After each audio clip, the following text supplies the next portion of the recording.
জ্যোৎস্নায় বর্ষার মেঘ। সমরেশ মজুমদার।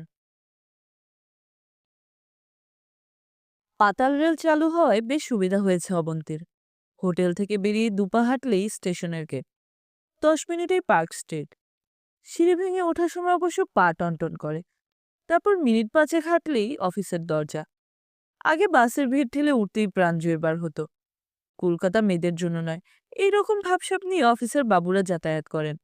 অফিসে যখন পৌঁছাতো তখন প্রায় ছিবড়ে হয়ে যাওয়ার অবস্থা।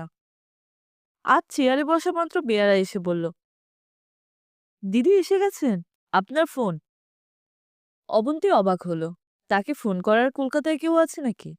মাঝে মাঝে হেড অফিস থেকে ফোনে রিপোর্ট পাঠানোর কথা বলে। ফোন আসতো বছর পাঁচেক আগেও, যখন তার চুলে রূপলি ছাপ পড়েনি। অবন্তী উঠল। হ্যালো, কে? দিদি? হ্যাঁ,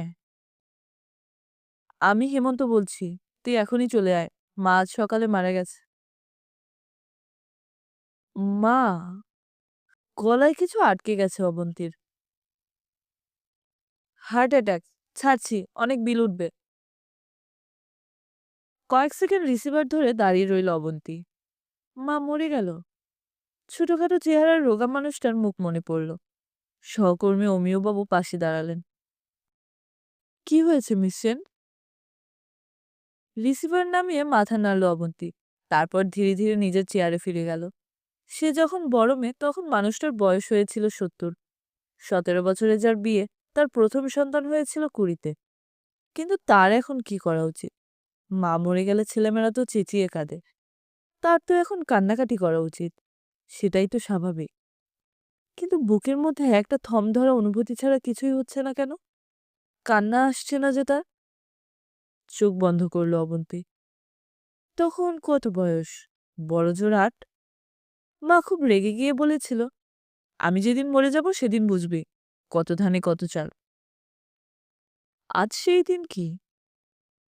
হিসেবটা জানা নেই। তবে জেনে গিয়েছে এতদিনে সব ধানে চাল থাকে না। অবন্তী, কি হয়েছে? শ্রাবণের পাশে এসে দাঁড়ালো। অবন্তী বলল, আমাকে এখনই বর্ধমানে যেতে হবে ভাই। শ্রাবণী চোখ ছোট করল। কোনো খারাপ খবর? হ্যাঁ, মা মারা গিয়েছে। অবন্তী উঠে দাঁড়ালো। তার সম্পর্কে এই অফিসের যে কজন সামান্য কিছু জানে তাদের মধ্যে শ্রাবণী বেশি ঘনিষ্ঠ। শ্রাবণী বলল, তুমি একা যাবে? বারে